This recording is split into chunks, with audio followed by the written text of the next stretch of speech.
Doctor Abdul કલામનો જન્મ 15 October 1931 Rameswaram, Tamil Nadu, ભારતમાં થયો હતો. પૂર્ણ નામ તેમનું અબુલ પકીર જૈનુલાબ્દીન અબ્દુલ કલામ હતું. સામાન્ય મધ્યમ વર્ગીય મુસ્લિમ પરિવારમાં જન્મ થયો. તેમના પિતા બોટ ચલાવતા અને ધર્મપ્રેમી હતા.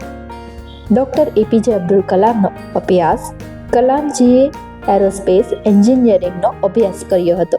તેઓએ મદ્રાસ ઇન્સ્ટિટ્યૂટ ઓફ ટેકનોલોજીમાંથી ગ્રેજ્યુએશન કર્યું હતું. તેઓ પ્રથમ ભારતના સંરક્ષણ સંશોધન અને વિકાસ સંસ્થા અને પછી ભારતીય અંતરિક્ષીય સંશોધન સંગઠન ઇસરો સાથે જોડાયા. ભારતના મિસાઇલ પ્રોજેક્ટ અગ્નિ પૃથ્વી મિસાઇલના પ્રમુખ રહ્યા, જેથી તેમને મિસાઇલ મેન ઓફ ઇન્ડિયા કહેવાયા. 1998ના સમયે ભારતના પરમાણુ પરીક્ષણોમાં મહત્વની ભૂમિકા ભજવી. ભારતના 11મા રાષ્ટ્રપતિ તરીકે 2002થી 2007 સુધી સેવા આપી. તેઓ જનતા વચ્ચે ખૂબ જ લોકપ્રિય હતા, ખાસ કરીને વિદ્યાર્થીઓ અને યુવાનોમાં. 27 જુલાઈ 2015 શિલોંગ ખાતે વ્યાખ્યાન આપતા હૃદયરોગના હુમલાથી અવસાન થયું. તેમના પુસ્તકનું લખેલું નામ વિંગ્સ ઓફ ફાયર, જેને ગુજરાતમાં આગની પંખીઓ કહેવાય. આ આત્મકથાને ડોક્ટર કલામ અને અરુણ તિવારી દ્વારા સહલખિત કરવામાં આવી હતી.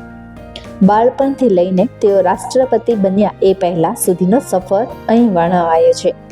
જીવનમાં આવતા સંઘર્ષો, નિષ્ફળતાઓ અને સફળતાની રસપ્રદ ઘટના આવી છે.